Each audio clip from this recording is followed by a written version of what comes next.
Hello everyone, আসসালামু আলাইকুম। আজকে আমি তেলের পিঠা বানাবো। এই তো এইটা ভালো করে নিলাম।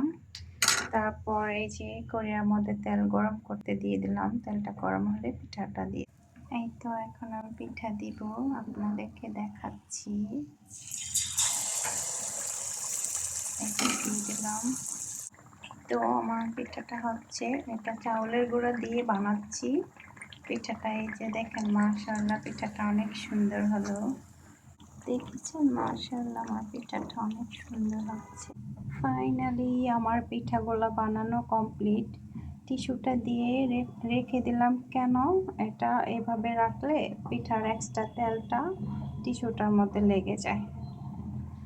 এই যে দেখেন, মাশাআল্লাহ আমার পিঠাগুলো অনেক সুন্দর হয়েছে। কে কে খাবেন চলে আসেন। টাটা, আল্লাহ হাফেজ।